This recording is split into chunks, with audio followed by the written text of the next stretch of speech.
وبركاته.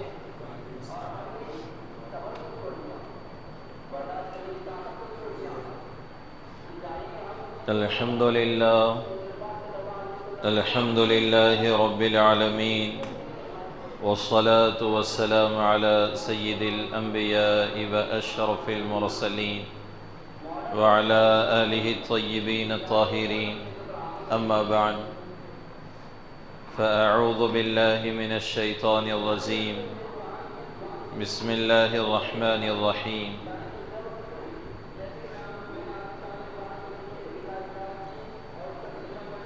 إن الصلاة تنهى عن الفحشاء والمنكر. إن الصلاة كانت على المؤمنين كتابا موقوتا. وقال النبي صلى الله عليه وسلم: إنما الأعمال بالنيات. صدق الله العظيم وصدق رسوله النبي الأمين الكريم. بسم الله الرحمن الرحيم. إن الله وملائكته يصلون على النبي يا أيها الذين آمنوا صلوا عليه وسلموا تسليما. اللهم صل على سيدنا محمد وعلى آل سيدنا محمد وبارك وسلم. اللهم صل على سيدنا محمد وعلى آل سيدنا محمد وبارك وسلم. اللهم صل على سيدنا محمد وعلى آل سيدنا محمد وبارك وسلم. معزز سامعین کرام، بزرگان دین، گھر میں بیٹھ کر سننے والی مائیں بہنیں، عزیز طلباء، پیارے بچے اور بچیاں،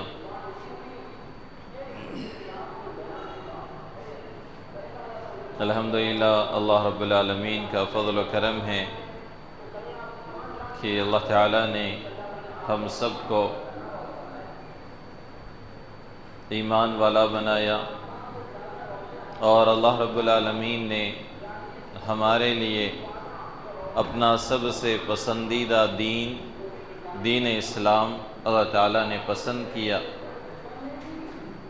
اور ایسا دین کہ جو کامل اور مکمل ہے، اور ایسا دین کہ جس کو اللہ تعالیٰ نے کامل اور مکمل بنایا ہے. ویسا مبارک، پاکیزہ، مکمل دین اللہ تعالیٰ نے نبی اکرم صلی اللہ علیہ وسلم کے صدقے میں ہم سب کو عنایت فرمایا. معزز سامعین کرام، اس دین کی ہم سب کو قدردانی کرنی ہے، اور اس کی قدردانی یہی ہے کہ ہم اس دین پر کما حقہ عمل کرنے کی کوشش کریں، اس کا علم حاصل کریں، اس پہ عمل کریں، علم حاصل کریں، اس پہ عمل کریں، اس سلسلے کو جاری رکھیں. جیسے کہ حضرت یعقوب علیہ السلام نے اپنے بچوں سے کہا کہ فَلَا تَمُوتُنَّ إِلَّا وَأَنْتُمْ مُسْلِمُونَ، کہ تم اس وقت تک ٹیک لگا کے نہ بیٹھ جانا جب تک کہ تم مر جاؤ اس حالت میں کہ تم مسلمان تھے. تو ہم بھی اس وقت تک جب کہ ہماری جان، ہماری روح اس جسم سے نکل جائے، اس وقت تک مطمئن نہ ہوں، بلکہ دین سیکھتے رہیں، اس پہ عمل کرتے رہیں. یہ ہمارا فریضہ اور یہ ہمارا مقصد ہونا چاہیے. معزز سامعین کرام، گزشتہ جمعوں میں آپ حضرات کے سامنے نماز کے فرائض بیان کیے گئے تھے کہ نماز کے فرائض یہ ہیں. اعادے کے لیے ہم پھر سے ایک بار اس کو دہرا دیتے ہیں. پہلا ہے تکبیر تحریمہ، دوسرا ہے قیام کرنا، تیسرا قرات کرنا، چوتھا رکوع کرنا، پانچواں سجدہ کرنا، چھٹا قائد آخرہ میں بیٹھنا، اور ایک شامل کر لیں تو ساتواں نیت کرنا. یہ نماز کے فرائض ہیں. اس کے علاوہ نماز کے شرائط ہیں، یا پھر کچھ فقہا نے اس کو نماز کے فرائض ہی لکھے ہیں. مزید 7 ہیں۔ اب 2 بھی فرائض، تو ایک فرائض فرمایا کہ نماز کے 14 فرائض ہیں، ایک داخلی ہے اور دوسرے خارجی ہیں۔ ایک جو نماز کے اندر داخل ہے، جو ہم نے ابھی سنے کہ تکبیر تحریمہ کہنا، یہ فرض نماز کے اندر داخل، قیام کرنا یہ فرض بھی نماز کے اندر داخل، قرات کرنا یہ بھی فرض نماز کے اندر داخل، رکوع سجود قائد آخرہ میں بیٹھنا یہ تمام نماز کے اندر داخل ہیں، داخلی فرائض ہیں۔ فرمایا کہ اور ہیں اس کے علاوہ 7، وہ نماز کے خارجی اور باہر کے ہیں۔ تو آج آپ حضرات کے سامنے شرائط نماز کہہ لیجئے یا فرائض نماز جو نماز کے خارجی ہیں وہ آپ کے سامنے رکھنا ہے۔ تو میری درخواست ہے طلباء سے اور نوجوانوں سے، سامعین سے، توجہ سے سنیں، یاد رکھیں، اور اس کی جو جزویات آپ کے سامنے آئے گی یا اس پر عمل کرنے کا جو حق ہوگا اس کو انشاءاللہ ہم کوشش کریں گے کہ کما حق ہو اس پہ عمل کریں۔ معزز سامعین اکرام، نماز کے 7 شرائط ہیں۔ ایک ہے نیت کرنا، اس کے علاوہ فرمائیں کہ بدن کا پاک رکھنا، کپڑوں کا پاک رکھنا، اور جس جگہ پر نماز پڑھ رہے ہوں اس جگہ کا پاک رکھنا۔ یہ ہو گئے 3۔ اس کے علاوہ مزید ہے ستر کا چھپانا، قبلہ رخ ہونا، نماز کا وقت ہونا۔ ایک ہے نیت کرنا، اس کو آپ رکھیں ہم بازو، نیت ہو گئی۔ 3 کون سے ہیں؟ بدن کا پاک کرنا، جگہ کا پاک کرنا اور کپڑوں کا پاک رہنا۔ یہ 3 چیزیں ہیں، بدن، کپڑے اور جگہ، ان 3 چیزوں کا پاک رہنا یہ فرض ہیں یا شرط ہیں۔ اس کے علاوہ مزید 3، ستر کا چھپانا، قبلہ رخ ہونا، نماز کا وقت ہونا۔ انشاءاللہ ہم اس جمعہ میں ان 6 فرائض کو نیت کے علاوہ سمجھنے کی کوشش کریں گے۔ تو ہم پہلے پاکی پہ آ جاتے ہیں کہ بدن پاک ہو، کپڑے پاک ہو، جسم اور جگہ پاک ہو۔ تو معزز سامعین اکرام، مرد اور عورتیں اور نوجوان بچے وہ سمجھ لیں کہ یہ 3 چیزیں نماز کے لیے ضروری ہے کہ یہ پاک ہو۔ گویا کہ یوں سمجھیے کہ فرض ہے نماز کے لیے یہ چیزیں پاک ہونا۔ اب پہلی چیز ہے بدن کا پاک ہونا۔ اب بدن ویسے نارمل پاک ہوتا ہے، لیکن جو بالغ ہو جاتے ہیں، بلوغت کی عمر کو پہنچ جاتے ہیں بچے یا بچیاں، اب وہ دیکھ لیں کہ جب انہیں ناپاکی ہوتی ہے، جسے کہتے ہیں احتلام ہونا، تو جب انہیں ناپاکی ہوتی ہے، اب ناپاکی کے بعد جو غسل کرنا ہے، پاکی حاصل کرنا ہے، وہ فرض میں۔ تو جب بھی احتلام ہوگا، ناپاک آپ ہو جائیں گے رات میں آرام کے بعد یا دوسری وجوہات کی بنیاد پہ، تو اس صورت میں آپ پاکی حاصل کر لیں گے۔ تو یہ ہوگا بدن کا، یعنی ظاہری حصے کا اپنے آپ کو پاک کر لینا۔ ایک ہے ہاں مسئلہ باطن کا، یعنی کہ دل پاک ہو۔ اب وہ تو اللہ تعالیٰ سے دعاؤں کے ساتھ، استغفار کے ساتھ، ذکر کے ساتھ اور اپنے آپ کو پاک رکھنے کے ساتھ، وہ اس کی جو ہے پھر الگ بحث ہوگی۔ کوشش کریں کہ ہمارا جو ہے باطن بھی بہت پاک ہو، لیکن نماز کے لیے جو ہم بات کر رہے ہیں بدن پاک ہو تو ہمارا ظاہر پاک ہو۔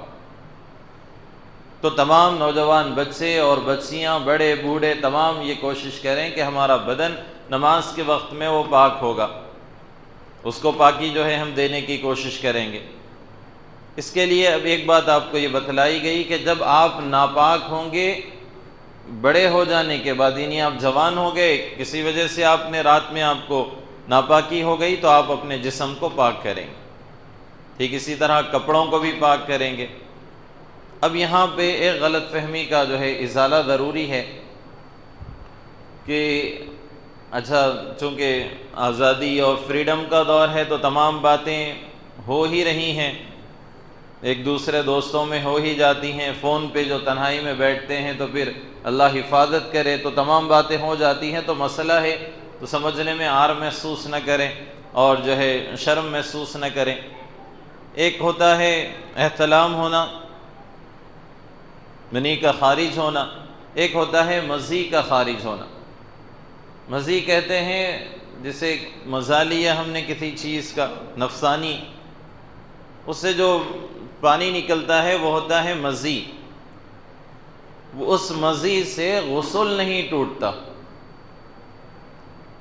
کپڑے وقتیہ ناپاک ہوتے ہیں، اتنے ناپاک نہیں ہوتے کہ ان کو اتارنا فرض اور ضروری ہے، تھوڑے سے ناپاک ہو جاتے ہیں مزی کے پانی کے ذریعے سے، جو چپچپا پانی ہوتا ہے۔ احتلام الگ، جو جوش کے ساتھ جو ہے پانی نکلے وہ احتلام ہوا، لیکن مزی جب نکلی اس صورت میں آپ کے لیے ضروری ہے کہ آپ صرف وضو کر لیں، وضو ٹوٹے گا آپ کا، غسل نہیں ٹوٹے گا۔ احتلام ہوگا شدت کے ساتھ، جو میں کہنا چاہتا ہوں آپ سمجھ رہے ہوں گے، اس صورت میں غسل فرض ہوگا، ورنہ صرف مزی سے آپ کا وضو ٹوٹے گا، غسل نہیں ٹوٹے گا۔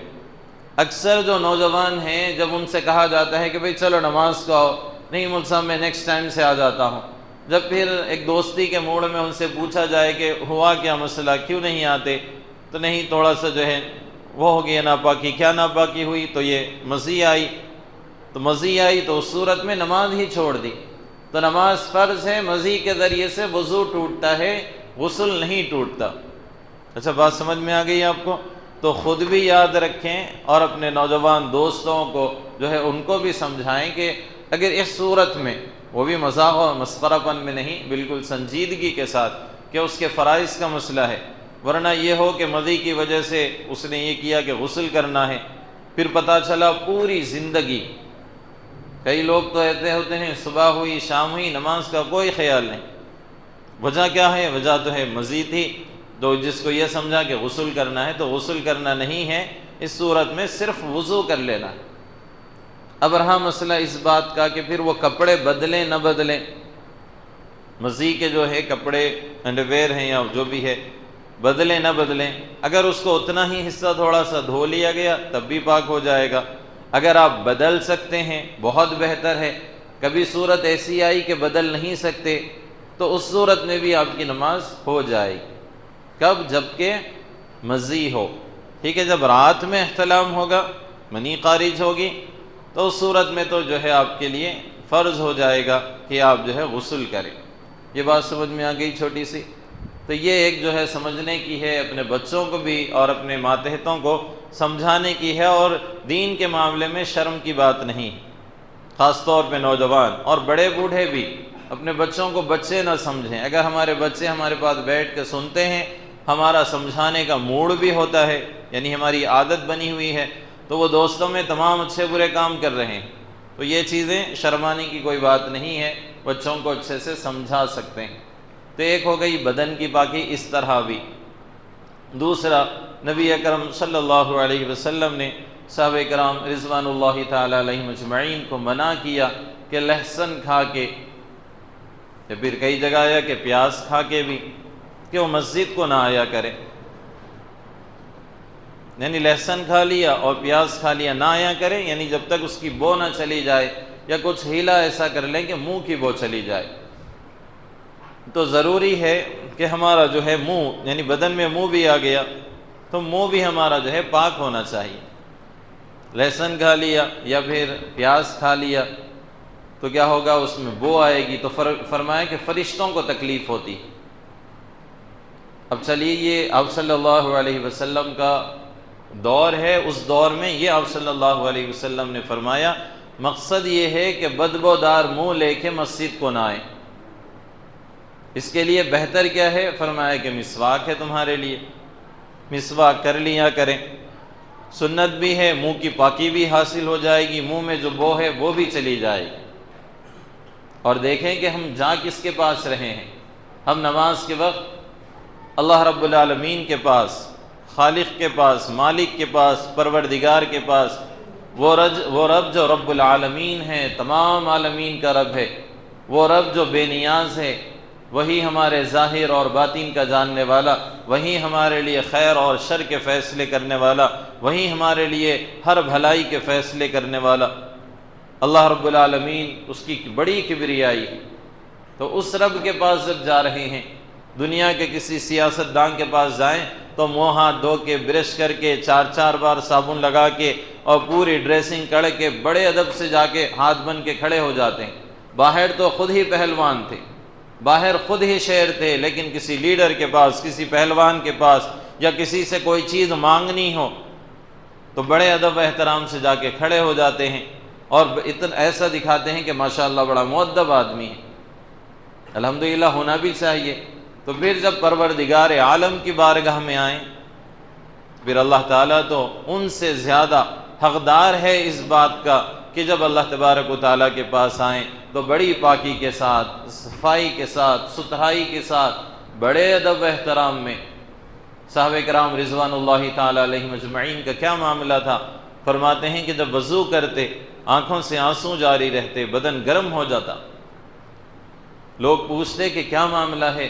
تو فرمایا کہ اللہ تبارک و تعالیٰ کے پاس جا رہے ہیں، کہیں ایسا نہ ہو کہ اللہ کی شان میں کچھ گستاخی ہو جائے، تو اس خوف میں بدن گرم ہو جاتا اور آنکھوں سے آنسو جاری ہو جاتا۔ اسی طرح ہم بھی جب اللہ رب العالمین کے بارگاہ میں نماز کے لیے آئیں، بڑے ادب احترام سے آئے۔ اسی لیے فقہاء کرام نے حکم دیا کہ جب نماز چل رہی ہو، یہ نہیں کہ رکعت چھوٹے گی یا پھر جلدی جا کے ملوں گا، دوڑ کے آنے سے منع کیا، دوڑ کے آنے سے منع کیا، کہا کہ بڑے ادب احترام سے آؤ، مسجد میں آؤ ادب سے، اور جو ہے سلام کر کے دعا پڑھ کے بالکل ادب سے نماز میں مل جاؤ۔ تو معزز سامعین کرام، مسواک ایک کرنا ہے۔ اب دیکھیں، لہسن کی ہم بات کر رہے ہیں اور پیاز کی بات ہو رہی ہے۔ آج کل اس سے بھی کہیں زیادہ، ایک ہے سگریٹ، دوسرا ہے گوا اور گٹکا۔ اتنی بدبو، اگر کوئی بندہ کھا لے، پہلے تو کھانا ہی نہیں چاہیے، کوئی اگر کھا لے تو بازو والے کے سر میں درد شروع ہو جائے اگر اس کو عادت نہیں ہے۔ اتنی بدبو کے ساتھ جو ہے ہم وہ استعمال کرتے ہیں، ایذائے مسلم ہے، بیوی کو تکلیف دیں گے وہ تب بھی حرام، بچوں کو تکلیف دیں گے تب بھی حرام۔ اور یہ کوئی بڑائی اور ہماری کوئی شان نہیں ہے۔ کچھ لوگ ہیں، اگر مولوی صاحب دکھ گئے سگریٹ چھپا لیتے ہیں، اچھی بات ہے، مولوی کا ادب کر رہے ہیں۔ کوئی بڑے دکھ گئے سگریٹ چھپا لیتے ہیں، اچھی بات ہے، بڑوں کا ادب کر رہے ہیں۔ لیکن جب گھر میں بیٹھتے ہیں، اپنے گھر کے ہال میں، مردانے میں، بیڈ روم میں، اور جو ہے بڑے دھڑلے سے اور بڑی شان سے بیوی کے سامنے، بچوں کے سامنے پورا سگریٹ ختم کر دیتے ہیں۔ ارے بھائی، وہ بھی انسان ہیں، وہ بیوی بھی انسان ہیں، وہ بچے بھی انسان ہیں، اگرچہ آپ ان کو کھلا پلا رہے ہیں، لیکن آپ کا یہ حق نہیں ہے کہ سگریٹ کے ذریعے انہیں تکلیف پہنچائیں۔ یا اسی طرح گوا گٹکا کھا لینا ہے، دو دو تین تین، آج کل تو ماشاءاللہ مکس کر کر کے، اچھا سبھی کے ملاقاتیوں میں ہوتے ہیں تو ہمارے ملاقاتیوں میں بھی ہیں، اور سبھی سے ملنا بھی چاہیے۔ ایسا نہیں ہے کہ کسی میں کوئی برائی ہے تو اس سے دور ہی ہو جائیں۔ ہاں، یہ الگ ہے کہ کسی میں کوئی برائی ہے تو اس کو سمجھاتے رہیں کہ بھائی یہ برائی آپ چھوڑ دیں تو بہتر ہے، مانتا ہے ٹھیک ہے، نہیں تو ہم نے اپنی ذمہ داری کر دی۔ تو کوئی دو دو تین تین پیکٹ الگ الگ قسم کے ملاتے ہیں اور ماشاءاللہ اس کو کھاتے ہیں۔ اتنی بو آتی ہے کہ جو ہے سامنے والے کا سر درد ہو۔ اب پہلے تو نمازوں کی فکر نہیں، پھر اگر نماز کو آ بھی جائیں تو صرف کلی کر لینے سے کام نہیں چلے گا۔ اسی لیے ضروری ہے کہ مسواک کا استعمال کریں، یا اور بھی بہتر ہے کہ آپ پیسٹ استعمال کر لیں۔ تب ہر نماز میں تو کر نہیں سکتے تو مسواک، آپ صلی اللہ علیہ وسلم کی سنت بھی ہے، مسواک کا استعمال کریں۔ تو یہ ظاہری پاکی میں، یعنی بدن کی پاکی میں یہ ضروری ہے، اور جو ہے کپڑوں کی پاکی میں ہماری جو پاکی ہے یہ ضروری ہے۔ اس کے علاوہ اگر راستے میں کبھی آپ پہ چھینٹے اڑ جائیں، ہوتا یہ ہے کہ کبھی کوئی تیز گاڑی والا چلا گیا اور ڈرین کا پانی جا رہا تھا، موری کا پانی تھا، اور اڑ گیا تو لڑائیاں ہوتی ہیں۔ تو وہاں بھی ذہن میں رکھیں کہ دیکھیں نوجوان ہے، کبھی ہوتا ہے کہ ان کی عمر ہی ہوتی ہے تیز چلنے کی، تیز چلتے ہوئے کبھی اڑ جائے تو آپ تھوڑا سا صبر کر لیں، کیا ہوگا، 4 چھینٹے اڑ گئے، تھوڑا صبر کر لیں۔ ایسا تو نہیں کہ اس نے جان بوجھ کے دشمنی میں، نوجوان بچہ ہے، پتہ نہیں کس خیال میں، چلو کبھی کوئی اکڑتا ہوا ہی جا رہا ہو، تو بے خیالی میں اگر اڑ گیا تو ہمارے اندر اتنا ظرف ہو کہ بالکل خاموش رہیں، اور اس سے آپ کو غسل کرنے کی بھی ضرورت نہیں ہے۔ ارے گندا چھینٹا اڑا دیا، پانی نہانا پڑے گا، تو آپ کا غسل نہیں ٹوٹتا۔ غسل ٹوٹنے والی چیزیں دوسری ہے، انشاءاللہ کسی موقع پہ ہم بیان کریں گے۔ آپ کا نہ غسل ٹوٹا نہ وضو ٹوٹا۔ اب رہا مسئلہ یہ کہ جہاں پانی اڑا ہے آپ اتنے ہی کپڑے کو دھو لیں تو بس وہ پاک ہو گیا، کافی ہے بس، نہ غسل ٹوٹا آپ کا نہ وضو ٹوٹا کہ نہیں یہ پانی نہانا پڑے گا۔ ہاں، آپ احتیاطاً نہا رہے ہیں، آپ میں اتنی نفاست اور پاکیزگی ہے کہ آپ خود چاہتے ہیں کہ میں جا کے نہاؤں گا، تو شریعت نہیں کہتی کہ غسل یا وضو کرو، آپ کو تو یہ حکم ہے کہ اتنا ہی حصہ دھو لو، لیکن اگر اڑ جائے آپ خود چاہتے ہیں تو بہت اچھی بات ہے۔ اور دوسرا کہ اس سے لڑیں بھی نہ، اس کو یہ کہیں کہ چلو جانے دو، جیسے ہم نے اکثر کہا اور کہتے رہتے ہیں کہ لڑائی ہرگز اس نئے شخص سے نہیں کرنا چاہیے، اچھا کسی سے نہیں کرنی چاہیے، لیکن خاص طور پہ ہرگز اس نئے شخص سے نہیں کہ راستہ چلتے ہوئے کبھی ٹکر ہو گئی، کبھی دھکا لگ گیا، کبھی پانی کے چھینٹے اڑ گئے، کبھی کسی کی کوئی ایک چیز ہمیں آ کے لگ گئی بے خیالی میں، بغیر ارادے کے، ایک آدھ مرتبہ میں درگزر کا معاملہ کرنا چاہیے۔ ایک ہے روزانہ کا نمٹنے کا معاملہ، تو اس کے لیے تو بے ضروری ہے۔ تو بہرحال ہمیں کیا کرنا چاہیے؟ بدن کو پاک رکھیں، اس میں منہ کی ضرورت ہے، اور اپنے کپڑوں اور اپنے جسم کو جو ہے وہ پاک رکھیں۔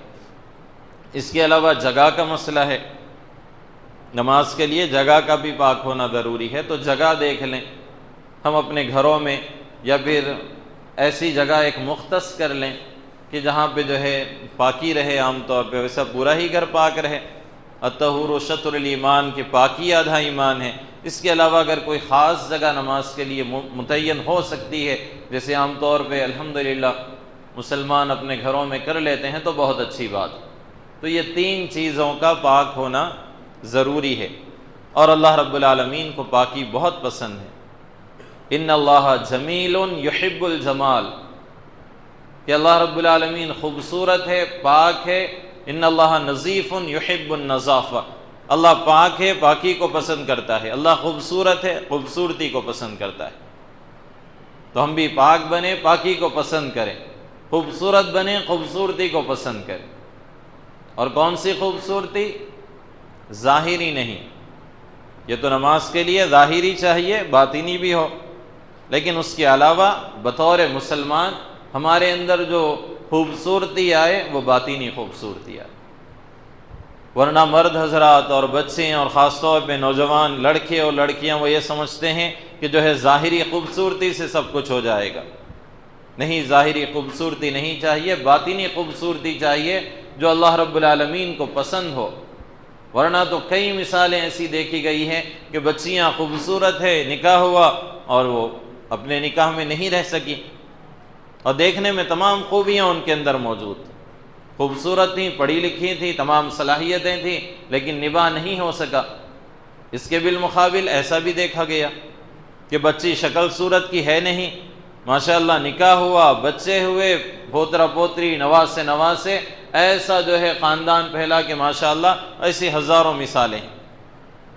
کیوں؟ اس وجہ سے کہ ضروری ہے کہ ہم اپنی باطن کو جو ہے وہ خوبصورت بنائیں۔ معزز سامعین کرام، ہم بھی بطور مسلمان جہاں ہم اپنے ظاہر کو سجانے اور سنوارنے کی کوشش کرتے ہیں، ہمارے لیے ضروری ہے کہ ہم اپنے باطن کو بھی پاک کرنے کی کوشش کریں۔ تو تین چیزیں جو ہم فرائض آج بیان کر رہے ہیں، اس میں تین چیزوں کی بات مختصر طور پہ مجموعی ہو گئی۔ ایک بدن کا پاک کرنا، دوسرا کپڑوں کا پاک کرنا، تیسرا جگہ کا پاک ہونا۔ یہ تین چیزیں ضروری ہے، اور یہ نماز کے شرائط میں ہیں۔ اور پاکی کا بھی آپ کو مختصر طور پہ سمجھا دیا گیا۔ کوئی مسائل ہوں تو آپ علماء سے رجوع ہو کے سوال کرتے رہیں، ہمارے لیے فائدہ ہوگا۔ تیسرے تین چیزیں ہیں، اس میں ایک ہے سطر کا چھپانا۔ اچھا، سطر کہتے ہیں چھپانے کو، اور وہ کپڑا کہ کتنا حصہ انسان کا چھپنا چاہیے، شریعت نے کیا حکم دیا۔ اب یہ جو ہمارے اور آپ کے کپڑے ہیں، یہ جو ہے الحمدللہ ایک بہتر لباس ہے۔ سطر کیا ہے؟ تو مرد کا سطر ہے بونبی سے اوپر اور گھٹنے سے نیچے، اتنا حصہ چھپانا یہ شرط اور فرض ہے۔ بونبی سے اوپر اور گھٹنے سے نیچے یہ ضروری ہے مرد کے لیے۔ عورت کے لیے کیا سطر ہے؟ عورت کا سر کے بال سے لے کے پیر کے ناخن تک، یعنی مکمل حصہ۔ اور وہ بعض لوگ آج نئے لوگ کہتے ہیں، آزاد خیال لوگ کہتے ہیں کہ نہیں، عورت کا چہرہ ظاہر ہو سکتا ہے۔ نہیں، کوئی ظاہر نہیں، سر کے بال سے لے کے پیروں کے ناخن تک عورت پورا جو ہے ڈھکی ہوئی ہوگی، اور مرد بومبی کے اوپر سے گھٹنے کے نیچے، یہ مرد کا جو ہے سطر ہوگا۔ نماز کے لیے سطر کا چھپانا ضروری ہے۔ سطر سے مراد بومبی سے اوپر اور گھٹنے سے نیچے۔ بات سمجھ میں آ گئی؟ سطر مرد کا کیا ہے؟ یہ ہو گیا۔ اب ہم یہ دیکھتے ہیں اکثر کہ الحمدللہ پرانے لوگ ہیں، جیسے ابھی بھی بیٹھے ہوئے ہیں کچھ بڑی عمر کے، اللہ انہیں صحت دے، تو الحمدللہ ان کے پاس شرٹ ہے، پینٹ ہے اور شرٹ ہے، تو اور وہ شرٹ بھی کیسا ہے؟ ماشاءاللہ کور کیا ہوا ہے۔ کچھ نوجوان ہیں اور ایسا ہو گیا ہے کہ جینس پہنتے ہیں اور ٹی شرٹیں ہوتی ہیں، اور جب نماز پڑھتے ہیں تو پیٹھ کا حصہ ظاہر ہو جاتا ہے۔ حالانکہ بومبی سے پیٹھ تک جو ہے یہ چھپنا چاہیے تھا، لیکن پیٹھ کا حصہ ظاہر ہو جاتا ہے۔ تو جہاں سطر آپ کا دکھے گا آپ کی نماز نہیں ہوگی، اگرچہ کوئی آپ کو بتائے نہ بتائے، کوئی آپ کو بولے نہ بولے، آپ کے لیے علم حاصل کرنا ضروری تھا۔ اگر آپ نے علم حاصل نہیں کیا تو آپ کی غلطی ہے۔ اسی لیے سطر کا چھپانا بے انتہا ضروری ہے۔ کبھی آپ گھر میں بھی نماز پڑھیں، صرف لنگی پہ نماز کا ارادہ ہو تو وہ لنگی کہاں سے باندھیں گے؟ بومبی کے اوپر سے۔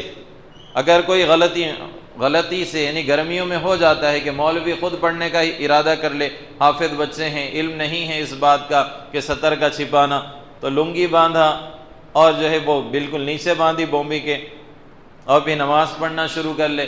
اور آج کل وہ اچھا الفاظ جو ہے غیر مناسب ہے، لیکن چونکہ سمجھنے کے لیے چڈے کہتے ہیں نا، اچھا اس کو ذرا مہذب کر دیں تو شارٹ کہیں گے، کیونکہ تھوڑا تہذیب میں آ گیا تو شارٹ، اور نہیں تو پھر چڈے، وہ پہن جاتا ہے اور بڑے شوق سے پہنتے ہیں۔ کسی شاعر نے اسی پہ کہا کہ جن کے آنگن میں امیری کا شجر لگتا ہے، جن کے آنگن میں امیری کا شجر لگتا ہے، ان کا ہر عیب زمانے کو ہنر لگتا ہے۔ یعنی اگر کوئی غریب، اگر اس کے پاس پھٹے ہوئے کپڑے ہوں گے اور اگر اس کا ران پہ گھٹنے پہ پھٹا ہوا ہوگا تو اس سے کہیں گے کیسے کپڑے پہنتا ہے، کپڑے پہننے کا سلیقہ نہیں ہے۔ وہی کوئی ذرا سا جو ہے فیشنیبل جو ہے وہ شارٹ پہن کے آ جائے تو کہے ماشاءاللہ کیا اسٹائل کا شارٹ ہے آپ کا، ارے وہ بھی بے غیرت ہے اور وہ بھی جو ہے پھٹا ہوا پہن رہا ہے۔ تو بہرحال کسی صورت میں بھی شارٹ پہننے کی عادت ہے، نہ کہ نماز میں، بلکہ نماز کے علاوہ بھی شارٹ کی بالکل اجازت نہیں ہے، یا آپ کے سمجھنے کے لیے چڈوں کی بالکل اجازت نہیں ہے، کیونکہ سطر ظاہر ہو رہا ہے، نماز کے علاوہ بھی ظاہر کرنا حرام ہے۔ نہ کہ چھوٹے بچے بلکہ بڑے بڑے بھی دیکھا جاتا ہے کہ عمر ہو گئی ہے، 40 50 45 کی عمر ہو گئی ہے، شاید نواسے نواسیاں پوترے پوتریاں ہوں گے، اور بڑا بے خیالی اور بے شرمی میں وہ جو ہے پہن کے جاتے ہیں، اور لنگیاں بھی پہننے کی عادت ہے ماشاءاللہ ہمارے اطراف و اکناف میں۔ اچھی بات ہے، پہنے، اچھا لباس ہے، لیکن پھر وہ لنگی پہنی جاتی ہے 2 ویلر پہ، پھر اس کو اتنا ماشاءاللہ اکثر مہذب پہنتے ہیں انداز میں، لیکن کچھ بے خیالی میں اتنا اٹھا لیتے ہیں کہ پورا ران نظر آتا ہے ایک سائڈ سے، یعنی لنگی پہنی 2 ویلر پہ یوں بیٹھے ہوئے ہیں، لنگی اٹھا لی تو وہ پورا ران کا حصہ نظر آیا۔ اچھا مردوں کو تو آ گیا باہر نکل رہے ہیں پہن کے، بھئی کیا آپ یہ پسند کریں گے کہ آپ کی مائیں بہنیں جو ہے یہ نظارہ کرتے جائیں؟ تو نماز میں بھی سطر کو چھپانا ہے، نماز کے علاوہ بھی سطر کو چھپانا ضروری ہے، حرام ہے، اللہ رب العالمین کے پاس پکڑ ہو۔ اچھا بلا تکلف، بلا جھجک بیان کرنے کا مقصد یہی ہے کہ آپ بھی سنیں، کسی کو سمجھائیں، آپ بھی بتلائیں اپنے دوست احباب میں، خود بھی عمل کریں۔ تو سطر چھپانا نماز میں بھی ضروری ہے، تو نماز میں خاص طور پہ سطر کا چھپانے کا خیال رکھیں، کسی نے نہیں رکھا تو اس کی نماز نہیں ہوگی۔ چوتھی 5ویں چیز ہے قبلے کا رخ ہونا۔ 5ویں چیز ہے قبلہ۔ اچھا نماز کی بے انتہا ضرورت ہے کہ وہ درست ہو، ہماری نمازیں درست، ہماری آخرت درست، ہماری دعائیں قبول ہوگی، ہمارا ہر عمل قبول ہوگا۔ نماز ہی وہ چیز ہے، فاؤنڈیشن اور بنیاد ہے، کلمے کے بعد دوسرا درجہ نماز کا رکھا گیا، اسی لیے یہ چیزیں بیان کی جا رہی ہے۔ قبلہ رخ ہونا بھی ضروری۔ دیکھیں آپ کی جانماز تھوڑا سا کراس بچھی ہوئی ہے، بالکل جو ہے بلڈنگ کا رخ یوں ہے اور جانماز یوں بچھی ہوئی۔ اسی طرح ہمارے جو گھروں کے کنسٹرکشن ہوتے ہیں، وہ جس رخ میں کالونی بنی اس رخ میں گھر کا کنسٹرکشن ہو گیا، اب اندر لوگ آ گئے، اب اگر دینداری ہے تو وہ قبلہ انہوں نے ڈاؤن لوڈ کیا اور قبلہ رخ دیکھا کہ ہمارا قبلہ کدھر ہے، اب وہ نماز پڑھتے ہیں اس سائیڈ میں۔ اب اگر دینداری نہیں ہے، نمازوں کی فکر ہی نہیں ہے، تو ممکن ہے آج بھی ہمارے اطراف کے کئی لوگوں نے وہ قبلہ نہیں دیکھا ہوگا، اور گھر جس رخ میں، گویا کہ سورج ادھر دیکھا، جس رخ میں گھر بنا ہوا ہے اس رخ میں سجدہ کر لیتے ہیں، کبھی جمعہ اور عیدین پڑھنے کا موقع آ جائے۔ تو بہت ضروری ہے ہم سب کے لیے کہ قبلہ ڈاؤن لوڈ کریں، اور قبلے کے ذریعے اپنے گھر میں کس رخ میں آتا ہے۔ اکثر ہمارے پاس جو قبلہ آتا ہے وہ رائٹ سائیڈ والا ہے، تھوڑا سا ہمیں رائٹ سائیڈ اپنی جانب یوں رکھ کے نماز پڑھنی ہے، بالکل یوں نہیں، تھوڑا سا اس کا رخ کیا ہوگا، قبلہ اس سائیڈ ہوگا۔ جیسے بھی مسجد ہے ہم تھوڑا سا رائٹ سائیڈ میں ہمارا جھکاؤ ہے، اس طرح ہمارا قبلہ ہونا چاہیے۔ تمام اپنے اپنے فون میں قبلہ ڈاؤن لوڈ کریں، آج ہی اپنے اپنے گھر کا قبلہ دیکھیں اور اس رخ میں نماز پڑھیں، اور جو اب تک ہو چکا اگر رخ جو ہے زیادہ ہی کراس تھا تو اس کی توبہ کریں اللہ رب العالمین سے۔ تو بہرحال قبلہ رخ ہونا بھی بے انتہا ضروری ہے۔ اس کے علاوہ اور ایک جو ہمارے بلڈر حضرات سے درخواست ہیں، بیٹھے ہوئے ہیں، انشاءاللہ وہ دوستوں میں بات رکھیں گے، جب گھر کی تعمیر کر رہے ہوں تو ایک تو عام لوگ کریں نہ کریں، آپ اگر ذمہ داری سے یہ کام کر لیں کہ بھئی قبلہ رخ بھی دیکھ لیں، اور ایک جو ہے گرینٹ کا یا پھر کوئی ٹائلز کا پتھر قبلہ رخ بٹھا دیں ایک کسی روم میں کہ بھئی یہ قبلہ سائڈ ہے آپ کا، تو ممکن ہے ان کا پہلے دن سے ان کو قبلہ معلوم ہو جائے گا کہ ہاں ہمارے گھر کا قبلہ اس رخ میں ہے۔ تو قبلے کا بھی دیکھنا یہ فرائض اور شرائط میں داخل ہے۔ تو معزز سامعین اکرام، اور گھر میں سننے والی مائیں بہنیں قبلے کا رخ ایپ ایڈ کریں اور اس کو ڈاؤن لوڈ کریں، اور اس رخ میں کر کے نماز جو ہے پڑھیں، اور اگر صحیح چل رہی ہے الحمدللہ بہتر ہے۔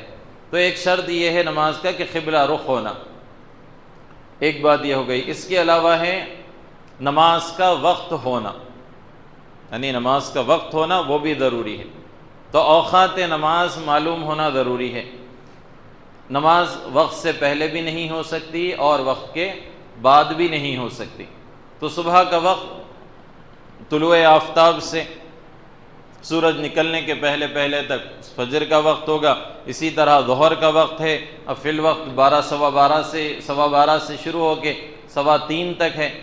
اس کے بعد جو ہے عصر کا ٹائم شروع ہوتا ہے مغرب سے 15 منٹ پہلے تک، پھر مغرب کا ٹائم 1 گھنٹہ ہوتا ہے، پھر عشاء کے 3 حصے ہیں، فجر کے تہجد سے تک بھی پڑھ سکتے ہیں، یا پہلے حصے میں بہت بہتر ہے 11 بجے تک۔ یہ مختصر طور پہ کہ نماز کا وقت بھی ہو۔